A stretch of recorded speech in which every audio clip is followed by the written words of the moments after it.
Rebecca Grella began her teaching career in 2002 and has taught chemistry and general science.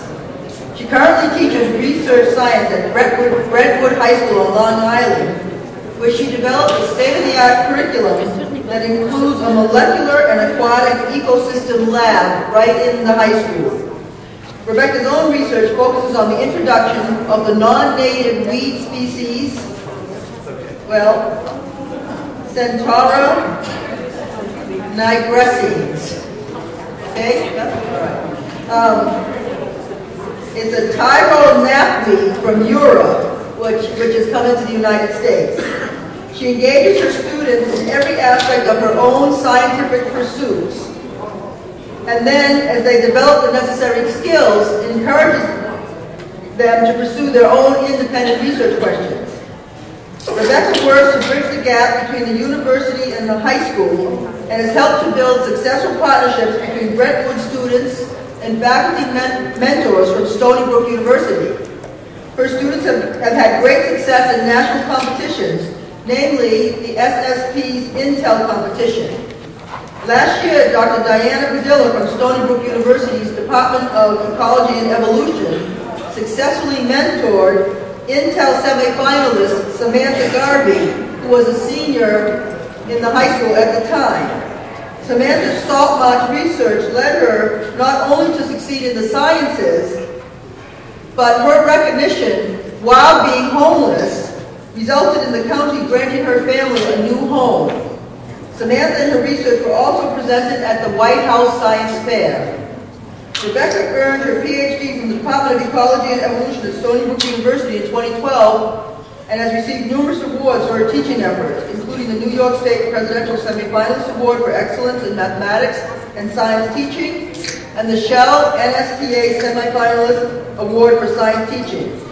She was named a Society for Science and the Public Fellows for 2012 for creating a science buddy program at the high school, in which her research students coach elementary and middle school students in the district. This program will engage upperclassmen with middle and elementary school students and train them for a future in high school research lab. To Rebecca and her students, research is a team sport that opens the doors to endless opportunities. Rebecca Grella.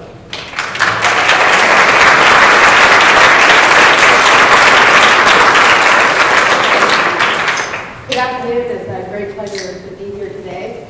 I'd like to thank the conference committee as well as the Noyce Foundation for having me here today. I'm sorry I could not be here with my colleagues yesterday to participate in some of your great endeavors. I was actually at the high school lab. I found that if I do leave my high school lab for more than 3 days, I wind up coming back to 150 goldfish being exposed to caffeine, even after telling my students that goldfish, too, are vertebrates with a central nervous system and a spinal cord. How would you feel if I did experiments with you and caffeine? So needless to say, I could not leave my lab yesterday because I didn't want to leave a group of young scientists alone. I coach, as I should say, I coach 70 young scientists at Brentwood Union Preschool District, which is situated 50 miles from Manhattan. Brentwood Union Preschool District is a school district made up of about 67% Latino, 12% African American, and then other. We are 72% reduced free lunch, so we are a minority district, and we are the largest school district in New York State. As an educator, I started as a chemistry teacher and built a research program.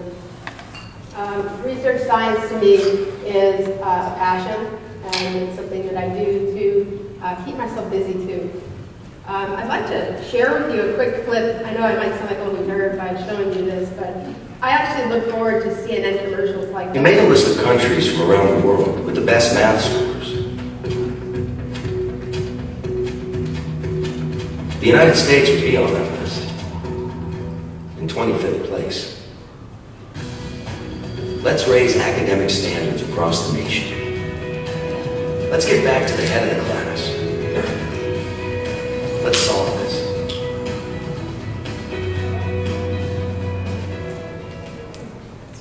You are the key to solving this, not ExxonMobil. ExxonMobil is a multinational company. You're the future. So you are the future of solving our global crisis in science and math. And I'm only part of the solution, so together as a whole, I believe that we can make these changes and rise to the top. I mean, we do have the most gold medals in the Olympics. Why can't we be ranked 1 and 2? So I use that as a metaphor, and it is a truth too. If you do go online, you can find a fantastic schematic of our nation's number of gold medals and where we stand in terms of math and science. So this room really is the future of pushing forward the next generation of scientists. And all I'm sharing with you is what I did in my work to push forward scientists. So what I'd like to share with you is just a little bit about my background.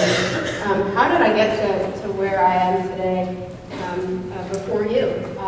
So many of you are Noyce fellows. I did my undergraduate and my graduate work both at Stony Brook University. I worked in Madagascar originally, so in the late 1990s I was working in Madagascar helping educators as a young 20-something writing curriculum on how to save the rainforest. I was originally paid to go and climb trees. I'm an expert climber, so I was originally out climbing trees in the rainforest looking for dead lemurs that were eaten by hawks. So my colleague at the time for her dissertation research was studying the effects of predation by aerial predators, namely hawks, on lemurs. So we would go with boom boxes and stand in the middle of the rainforest and watch these poor lemurs jump from the canopy. So I didn't really like that too much, so I went back to education and wound up in the villages. So when she didn't need me in the trees, I was in the villages working with the teachers. I made this my master's work through ecology and evolution. I'm actually a professional clown by trade. It might be hard to believe because I don't have a red nose on now. And I do have a hard time standing up in front of groups of people without my clown costume on. So I just want you to know that. You know, what's more interesting is I've taken these experiences and put them into some of the work that I did for Nickelodeon, where I was for a season worked for them on their last season of Go Diego Go as a science advisor, and I got to work on an episode called Leaping Lemurs. So if you go on YouTube, you can go home and see the credits and see Rebecca Grella. I thought that was pretty cool. I didn't look until this year. I did that work like 4 years ago. So I've done some really cool stuff that's led me into some really interesting directions. My PhD work focused on using the quadratic equation to answer questions in invasion biology. So yes, the quadratic equation becomes very useful in terms of predicting where you will find a native or non-native plant. So please do not dismiss the quadratic equation.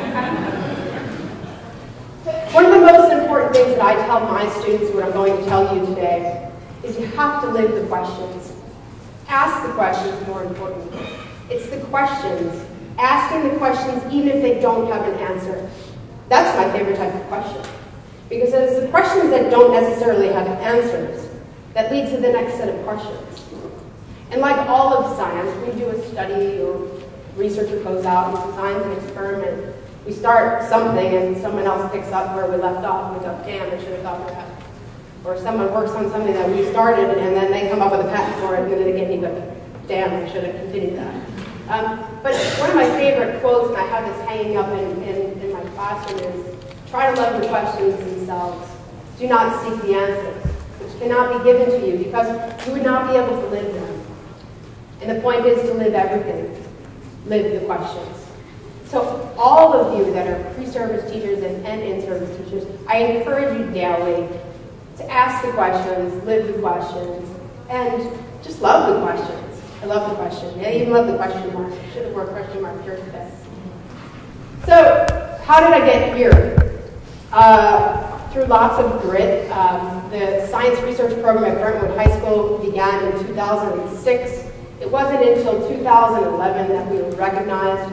And in 2012, Samantha Garvey, pictured here on the right, and here with Dr. James Lomchenko of NOAA, and up here with Senator Stephen Israel This I can't even admit. I mean, I feel like I'm making up a series of lies here. But we traveled around the country because Samantha submitted an Intel Science Talent Search application.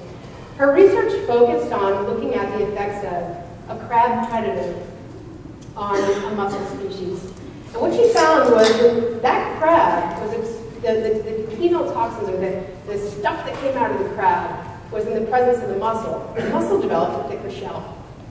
And this is a really interesting question in terms of phenotypic plasticity, how things can change so rapidly.